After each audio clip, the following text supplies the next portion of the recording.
마태복음 13장 우리 44절에서 50절까지 말씀입니다. 우리 한 절씩 교독하시고 우리 50절은 함께 읽도록 하겠습니다. 천국은 마치 밭에 감추인 보화와 같으니 사람이 이를 발견한 후 숨겨두고 기뻐하며 돌아가서 자기의 수요를 다 팔아 그 밭을 사느니라. 또 천국은 마치 좋은 진주를 구하는 천사와 같으니 극히 값진 진주 하나를 발견하며 가서 자기의 수요를 다 팔아 그 진주를 사느니라. 또 천국은 마치 바다에 치고 각종 물고기를 모으는 그물과 같으니 그물에 가득함에 물가로 끌어내고 앉아서 좋은 것은 그릇에 담고 못된 것은 내버리느니라. 세상 끝에도 이러하리라. 천사들이 와서 의인 중에서 아기를 갈라내어 풀무불에 던져 넣으니 거기서 울며 이를 갈리라. 아멘. 오늘은 주님의 오심을 기다리는 대림절 첫 번째 주일입니다. 제가 여러 번 말씀드렸지만 대림절은 4주밖에 없습니다. 대림절 5주 하는 교회 가시면 이상한 교회입니다. 대림절은 4주로 끝나고요. 그 다음에 바로 성탄절로 절기로 넘어갑니다. 그래서 우리가 주님의 오심을 기다리는 이 대림절기 속에 제가 오늘 좀 생각해 보고 싶은 말씀은 바로 천국에 관한 이야기입니다. 흔히 요즘은 어떤지 모르겠습니다만 예전에 제가 대학교 다닐 때 지하철 타고 학교로 오고 갈 때만 해도 가끔 지하철 안에서 예수천당 불신지옥을 외치던 사람들이 있었는데 지금은 어떤지 모르겠어요. 지금은 거의 없을 거라 생각이 되는데 극히 아주 열광주의에 빠져 있는 사람들 아니면 아마 예수천당 불신지옥을 외치면서 전도하기가 아마 쉽지는 않을 겁니다. 근데 사실 이 네 글자가 어찌 보면 지극히 정상적인 이야기입니다. 예수 믿으면 천국 가고 안 믿으면 지옥 간다라고 하는 얘기인데 흔히 교회에서는 이제 천국에 관한 이야기는 많이 합니다만은 지옥에 관한 이야기는 잘 안 합니다. 왜냐하면 지옥 가는 걸 좋아할 사람들이 없기 때문에 지옥에 관한 얘기는 아마 많이 안 하고 설교도 아마 하지 않는 것 같습니다.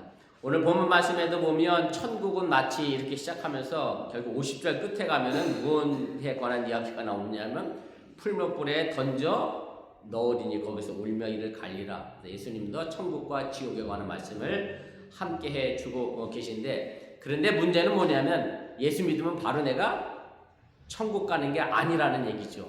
그 과정을 거쳐서 우리가 천국에 가야 되는데 대부분의 사람들은 그 과정은 생각하지 않고 오직 예수 믿으면 바로 천국. 참 그러면 좋을 것 같아요. 미국에서 여러분들 여행하시면 보통 제일 가까운 데 가면 가까운 데 놀러 이 알라바마는 좀 어려울 것 같아요. 플로리다 쪽만 가도 5시간 6시간은 가야 하잖아요.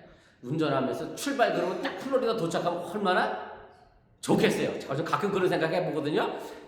그런데 사실은 이 5시간, 6시간의 과정을 거쳐야 플로리다에 가는 것처럼 사실은 천국의 여정도 마찬가지입니다. 예수 믿으면 내가 바로 천국 가면 좋은데 그러지 않고 그런 과정을 우리가 거쳐야 한다는 것을 여러분들이 기억하시면서 내가 이 땅에서 천국의 과정을 어떻게 거쳐갈 것인가도 좀 생각해 볼 수 있기를 바랍니다.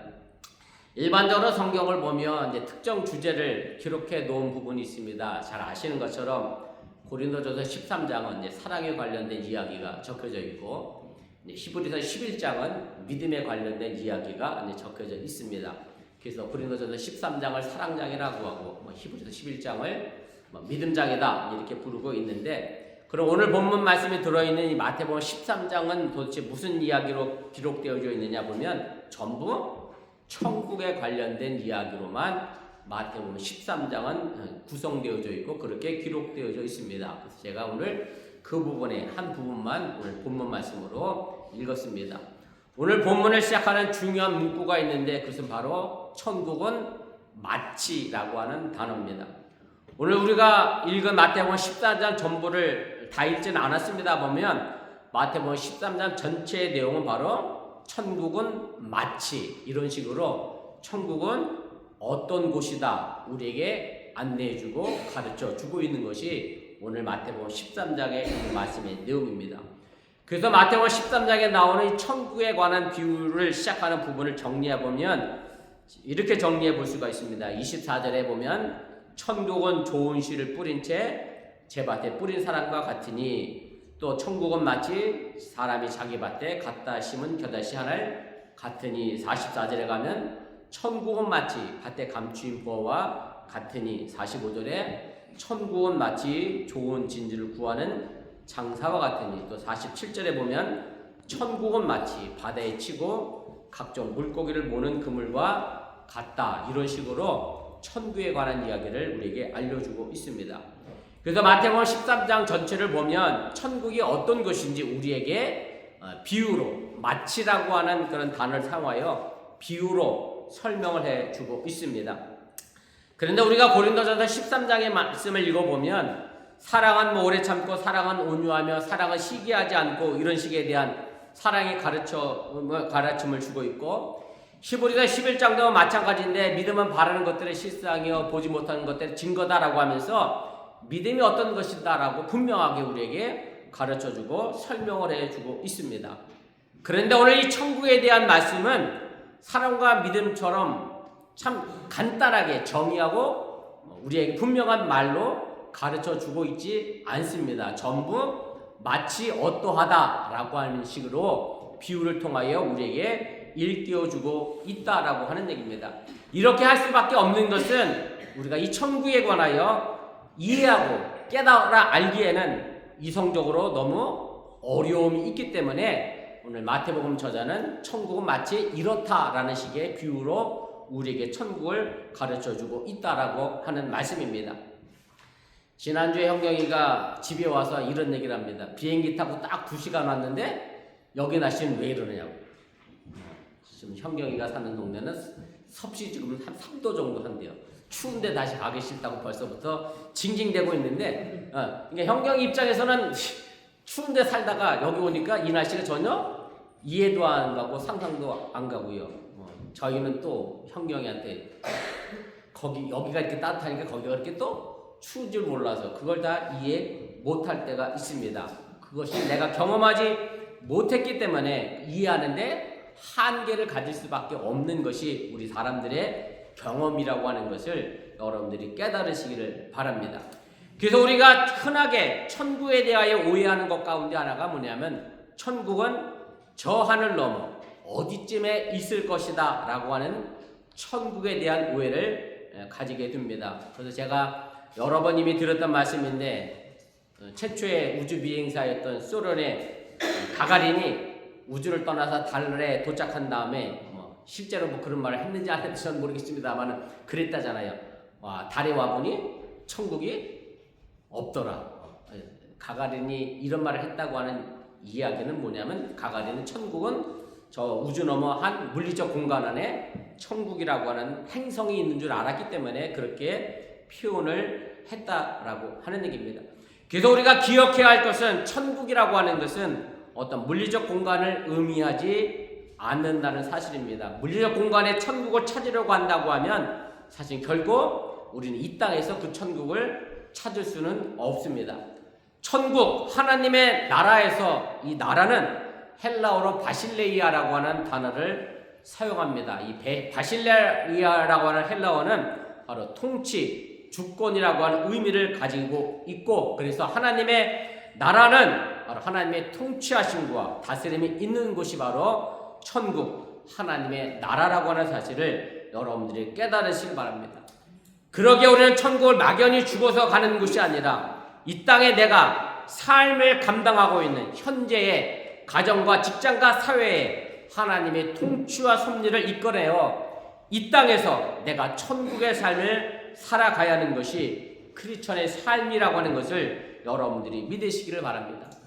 우리가 주기도문을 외울 때 가장 먼저 나오는 말이 하늘에 계신 우리 아버지입니다. 하나님은 하늘에 계십니다. 이 하늘은 우주 저 어느 쯤에 있는 하늘이 아니라 전능하시고 우리를 초월해 계시는 그런 존재로 묘사하는 단어라고 하는 사실 또한 여러분들이 깨달으시길 바랍니다.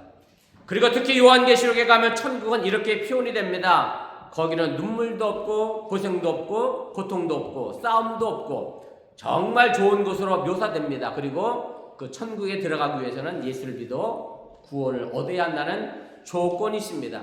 이 요한계시록의 말씀 또한 틀리지 않고 맞는 말씀입니다. 그런데 우리가 이 천국에 들어가는 과정을 무시하고 바로 직통으로 천국에 간다고 생각하기에 문제가 생겨난다는 말씀입니다. 성경에 보면 천국에 들어가는 과정이라고 하는 것이 좁은 문으로 들어가야 하는 것이고 고난과 고통과 징계 여러 가지 악조건을 끝까지 견뎌야 하는 것까지 포함되어 있음을 여러분들이 깨달으시길 바랍니다. 그런데 사람들은 이런 과정을 무시하고 지름길, 직통길이라고 알고 있는 것처럼 단순히 예수만 믿어서 천국에 들어간다는, 다시 말씀드려 이 세상에서 살아가는 과정을 전부 무시하게 된다는 것을 우리가 기억하면서 이 과정의 삶을 우리가 절대로 무시해서는 안 된다는 사실 또한 여러분들이 잊지 마시길 바랍니다. 제가 지난 설교에서 노 크로스 노 크라운이라고 하는 말씀을 드렸었는데, 크리스찬으로서 이 세상에서 살아가는 과정이 바로 십자가를 지는 과정이고, 이것을 통해 우리는 성숙한 신앙인이 되어 바로 천국을 향해 가게 된다는 말씀임을 여러분들이 믿으시기를 바랍니다. 오늘 예수님은 천국에 가는 말씀을 우리에게 해주셨습니다. 그런데 이 말씀의 내용을 가만히 들여다보면 여러분들이 막연하게 생각했던 천국의 모습과는 너무 다른 말씀을 우리에게 알려주고 있다는 사실입니다. 달라도 너무 다른 내용인데 오늘 이 내용을 정리하면서 우리가 살아가야 하고 또 앞으로 죽어가야 할 천국의 삶이 어떤 것인지 함께 생각해보며 은혜를 나누고자 합니다. 먼저 예수님을 천국을 비유로 말씀하셨습니다. 그럼 왜 예수님을 천국을 비유로 말씀하셨을까를 생각해 봐야 하는데, 제가 이미 앞서 서론에서 말씀드렸던 것처럼 천국은 사람의 지식과 경험과 상상으로는 미치지 않는 별개의 세상이고, 우리 인간은 물질 세계에 살고 있기 때문에 비유가 아니고는 달리 설명할 방법이 없기 때문에 그렇습니다. 다시 말씀드리면 인간의 경험과 상식의 범위 내에서 말을 해야 이해하는 데 도움이 되기 때문에 예수님은 비유로 말씀하실 수밖에 없었다는 얘기입니다. 제가 마태복음 13장에 나오는 5개의 천국 비유의 시작을 정리를 해서 여러분들에게 알려드렸는데, 사실 이것은 비슷한 내용으로 묶어보면 3개로 분류해서 나누어 볼 수가 있습니다. 오늘 본문에 등장하는 천국의 비유는 3개의 직업이 등장합니다. 그래서 바로 농부, 어부, 장사꾼입니다. 그래서 천국이란 다름 아닌 농부가 매일매일 살아가는 삶의 모습이어야 하고, 어부가 매일매일 살아가는 삶의 모습이어야 하고, 장사꾼이 매일매일 살아가는 삶의 모습이어야 천국 생활의 이 땅에서 우리가 체험할 수 있게 된다는 사실을 여러분들이 기억하시기를 바랍니다. 그나마 가장 쉽게 이해할 수 있는 직업은 농부가 아닌가 생각을 합니다. 여러분들이 아시는 것처럼 농부라는 것은 가을에 풍성한 결실만 보고 풍년이 왔다고 좋아하는 삶만은 아닙니다. 요즘은 오히려 풍년이 돼도 걱정입니다. 왜냐하면 넘쳐나니까 오히려 물가가 떨어지죠. 쌀이 너무 넘쳐나면 쌀값이 떨어지고, 너무 없어도 걱정이고, 적정선을 유지해야 수지타산이 맞는데, 풍년이 되면 고생은 고생대로 하면서 값을 제대로 못 받으니까 차라리 거두지 않고 갈아 없는 경우도 우리가 종종 있음을 우리가 보게 됩니다. 그리고 농사를 지어가는 과정 또한 쉽지 않은 것이 사실이고, 이른 아침부터 저녁까지 농작물을 돌보고 살피고 태풍으로 혹은 가뭄으로 혹은 병충해로 인해 농작물이 망가지지 않을까 노심초사하는 것이 바로 농부의 삶의 모습입니다. 그럼 어부는 어떻습니까? 저는 어부도 별반 다르지 않다라고 생각합니다. 저는 어려서 버스를 탔다 하면 멀미를 늘 하던 사람이라, 그래서 웬만한 큰 배를 타도 저는 파도가 출렁거려 멀미를 하는 사람인데, 그런 파도를 헤치면서 고기를 잡으러 나가는 일 또한 결코 쉽지 않다라고 하는 얘기고요. 요즘은 제가 잘 안 보고 있었는데, 예전에 한참 극한 직업이라고 하는 그런 프로가 있었거든요. 극한 직업 대부분 방송 보면 뭐 하는 사람들이 많이 나오냐면 물고기 잡는 사람들이 그렇게 많이 나오더라고요. 고기 잡는 일이 결코 쉽지 않아서 매 극한 직업이라고 소개되는 그런 장면을 제가 봤습니다. 배가 고장나서 파손되기도 하고, 또 표로하다가 집에 돌아오지 못하는 경우도 있고, 종종 풍랑을 만나 자초하는 경우도 있음을 우리가 알게 됩니다. 그러니 이 어부의 삶 또한 결코 쉽지 않은 삶임을 알게 됩니다. 그래도 이 중에는 좀 나아 보이는 게 장사꾼이 아닌가 그렇게 생각하는데, 그러나 장사꾼도 결코 쉬운 일은 아닙니다. 우리 교회도 식당 하시는 분이 2분 계십니다만은, 이게 식당 하는 일이 그렇게 쉬운 일이 아닙니다. 좋은 물건 싼 값에 들여와야 하고, 그리고 손해보지 않게 물건을 팔아야 하고, 또 너무 많이 사다나 재고가 쌓이면 썩어서 버리게 되고, 종종 쉽지 않음을 우리가 알게 됩니다. 이런 뒤죽박죽으로 뒤섞인 삶을 통해서 우리가 천국의 모습을 발견하지 못하면 아무리 예수를 믿어도 천국과는 관계없는 삶을 우리가 살게 된다는 말씀입니다. 그래서 예수님은 이 모든 비유를 말씀하시고 나서 51절에 이렇게 말씀하십니다. 이 모든 것을 깨달았느냐라고 묻고 계신 것이고, 또 13장 9절 말씀에 보면 귀 있는 자는 들으라고 말씀하시는데, 이 두 구절이 모두 같은 맥락으로 있음을 여러분들이 깨달으시길 바랍니다. 결국 깨닫지 못하는 자, 들을 귀가 없는 자는 천국에 대하여 꿈도 꾸지 말라는 의미가 이 말씀 속에 포함되어 있는 것이고, 예수님을 믿으면서 예수님이 하신 말씀을 제대로 깨닫지 못하면 천국의 삶을 살아갈 수 없음 또한 여러분들이 기억하시기를 바랍니다. 두 번째 천국의 이야기는 밭에 감추어진 보화와 값진 진주에 대한 비유로 예수님은 우리에게 말씀을 해 주십니다. 오늘 우리가 읽은 본문 가운데 밭에 감춰진 보화의 이야기와 좋은 진주를 구하는 장사꾼의 이야기는 사실 쌍둥이라고 해도 틀리지가 않습니다. 왜냐하면 이 두 개의 비유가 우리에게 전해주는 천국의 모습은 둘 다 같기 때문에 그렇습니다. 이 두 비유에 나오는 농부와 장사꾼은 몇 가지 공통점을 발견할 수 있습니다.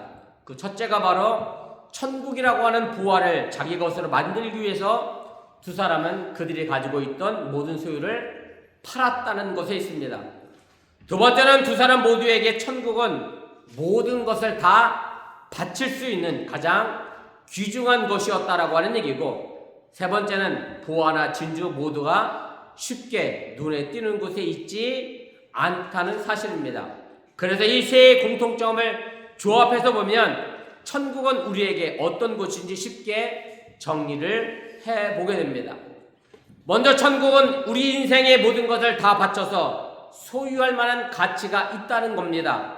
그래서 우리가 예수를 믿는 궁극적인 목적이 바로 여기에 있음을 깨달으시길 바랍니다. 그런데 문제는 이 천국에 대한 가치를 우리가 제대로 인식하지 못하는 데 있고, 그러다 보니 인생을 걸고 천국을 소유하고자 하는 마음도 없다는 데 있습니다. 만약에 땅을 파서 밭을 만드는 농부가 그 보물을 발견하고도 그 가치를 알지 못하면 그냥 그 밭에 버려두게 됩니다. 흔한 말로 돼지에게 진주를 던져줘 봐야 돼지에게 그 진주는 아무런 가치가 없는 것과 같을 수 있다라고 하는 얘기입니다. 그런데 그 가치를 알았다고 하면 그 찾은 보물을 갖기 위해서 자신의 모든 것을 팔아서라도 그 돌밭을 사는 것이 맞는 행동이라고 하는 얘기입니다. 그리고 진주를 구하는 장사꾼의 행동도 마찬가지입니다. 오늘 본문 46절에 보면 이 진주는 여러 진주 중에 어느 하나가 아니라 정말로 세상에서 쉽게 구할 수 없는 값진 진주, 하나 정도 잃어버려도 괜찮은 진주가 아니라 절대 잃어버려서는 안 되는 값진 진주라고 표현되어 있음을 여러분들이 깨달으시길 바랍니다. 그래서 천국은 여러 진주 중에 어느 하나가 아니라 천국은 그 어느 곳과 비교할 수 없는 유일한 진주라고 하는 사실입니다. 그래서 이 장사꾼은 그 유일한 진주를 위하여 다른 모든 것을 팔아버릴 수 있었다는 사실입니다. 여러분들이 예수님의 이 비유의 얘기를 직접 들었다고 하면 이 보물을 발견한 농부의 반응이나 값진 진주를 만난 이 장사꾼의 반응은 당연한 것으로 생각할 수 있을 겁니다. 그러면 지금 우리는 이 당연한 행동을 하고 있는지 살펴봐야 합니다. 예수님으로 인해 발견한 천국을 내 것으로 만들기 위하여 당연한 행동을 해야 하는데, 우리는 그 당연한 행동을 하지 않을 때가 더 많은 비상식적인 신앙생활을 하고 있을 때가 너무 많다는 말씀입니다. 그럼 이 당연한 행동을 하지 못하는 이유가 무엇인가 하면 바로 이 천국에 대한 가치를 미처 깨닫지 못하고 인식하지 못하고 있기 때문에 그렇습니다.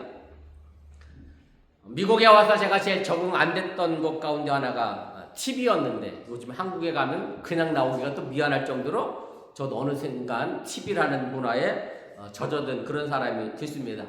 팁을 얻기 위해서 종업원은 손님에게 최선을 다합니다. 그리고 팁 안 주고 가면 째려본대. 우리 형경이 지갑에 현찰을 이렇게 갖고 다니길래 현찰이 없으면 안 될 때가 있대. 왜 그러냐 했더니 자기네 동네에 중국집이 있는데 그 아줌마가 현찰로 또 팁을 받는다네요. 그래서 팁을 안 주고 가면 째려본대. 그래서 없다 그러지. 그래서 안 돼. 얼마나 무섭게 째려보는지 꼭 현찰을 주고 와야 된다고. 너 팁을 받으려고 째려보는 아줌마도 있는데 우리가 천국을 얻기 위해서 정말 이렇게 열심히 헌신하고 신앙생활하는 것은 너무나도 당연한데 그렇게 하지 못할 때가 너무 많은 것이 어찌 보면 앞뒤 안 맞는 우리들의 신앙생활의 모습은 아닌가 그런 생각을 하게 됩니다. 오늘 봤을 읽은 농부는 부활을 발견했습니다. 그저 놀고 있다가 우연히 발견한 것이 아니라는 사실입니다. 이때 당시에 왜 부화가 땅속에 묻혀 있었느냐면 전쟁이 많던 시절이라 비밀 금고가 있었던 시절도 아니라 어디다 맡길 데가 있는 게 아니라 부자가 전쟁을 피해서 도망갈 때 그 부화를 지고 갈 수 없으니 아무도 모르는 곳에 자기만 아는 장소에 보물을 파묻어 놓고 피난 가는 경우가 왕왕 있었습니다. 그러니 이 보물을 찾으려고 하면 사실은 대로변에 있는 밭을 파서는 절대 찾을 수가 없다는 얘기죠. 이 농부는 정말로 산골에 가서 땅을 개간하고 농토를 만들려고 했던 농부였다는 것을 우리가 짐작해 볼 수가 있습니다. 그 나무를 잘라내고 돌을 걷어내고 농토를 만들려고 했으니 이 농부는 어지간히 많은 고생을 했을 것이 분명합니다. 고생하다가 수고를 하다가 이 보물을 발견하게 됐다는 말씀입니다. 그리고 좋은 진주를 발견한 장사꾼도 좋은 진주를 만나기 위하여 많은 노력과 수고를 했을 것이 분명한 사실입니다. 그래서 우리가 반드시 기억해야 할 것이 있는데 천국은 우리의 삶과 생활과 동떨어져 멀리 있는 것이 아닙니다. 천국은 최선을 다하는 우리 자신의 일상적인 삶에서 발견할 수 있는 것이고 최선을 다하는 삶을 통해 천국을 이루고 만들어간다고 하는 사실을 여러분들이 깨달으시길 바랍니다. 그래서 최선을 다하는 우리의 인생이 즐겁고 행복한 삶이 된다는 사실을 믿으시기를 바랍니다.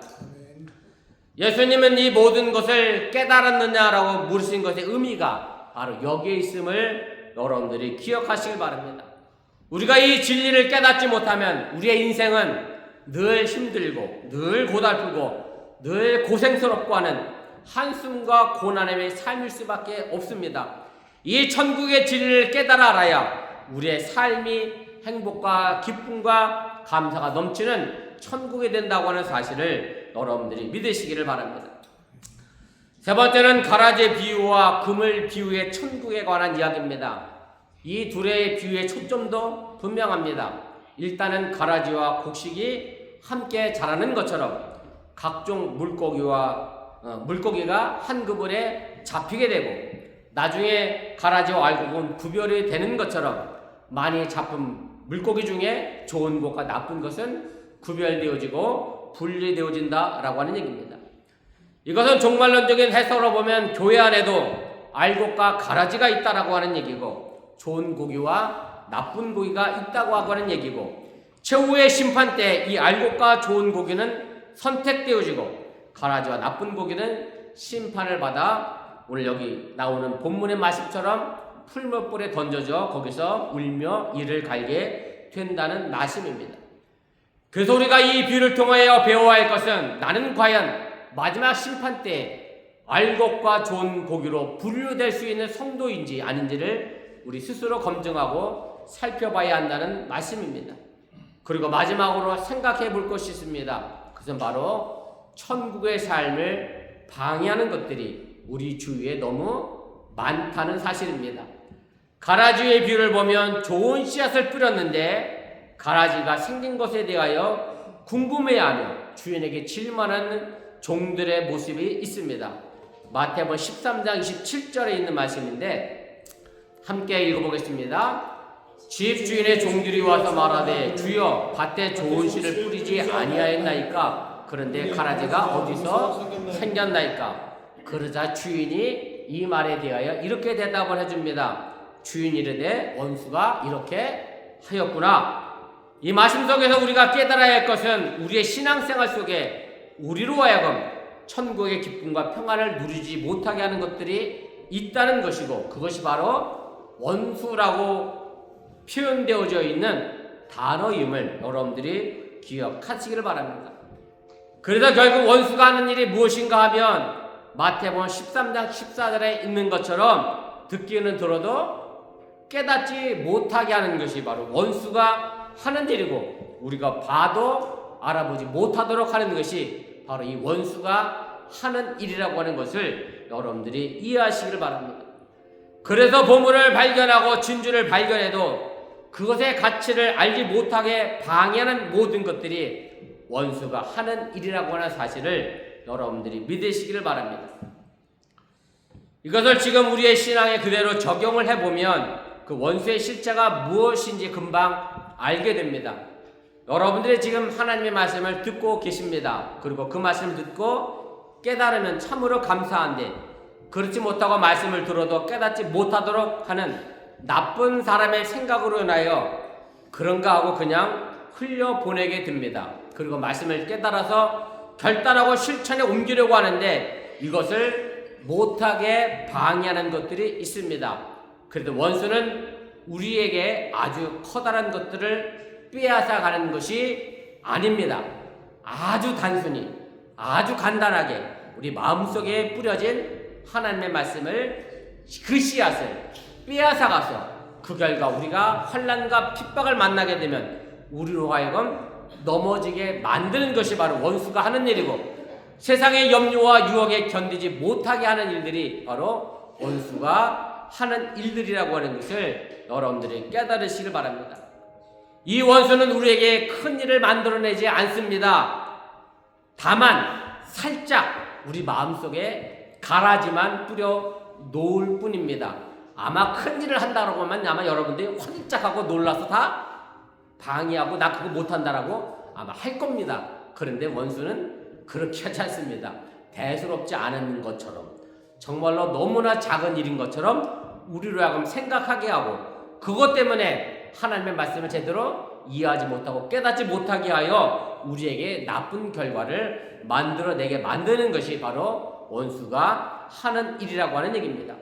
그렇게 되면 어떤 결과가 나오는가 하면 우선 27절처럼 우리 마음속에 가라지가 많이 생기게 되고요, 44절의 기록과 반대로 부활을 발견할 수 없도록 우리를 미련하게 만들 것이고, 46절에 있는 말씀처럼 진주를 발견했어도 그 진주를 소유하기 위해서 자기의 소유를 다 팔아버릴 용기를 없애버릴 것이고, 48절에 있는 말씀처럼 금원에 걸린 고기 중에 좋은 것을 그릇에 담는 게 아니라 나쁜 고기만 골라 그릇에 담게 만드는 일을 바로 원수가 하게 한다는 사실을 여러분들이 깨달으시길 바랍니다.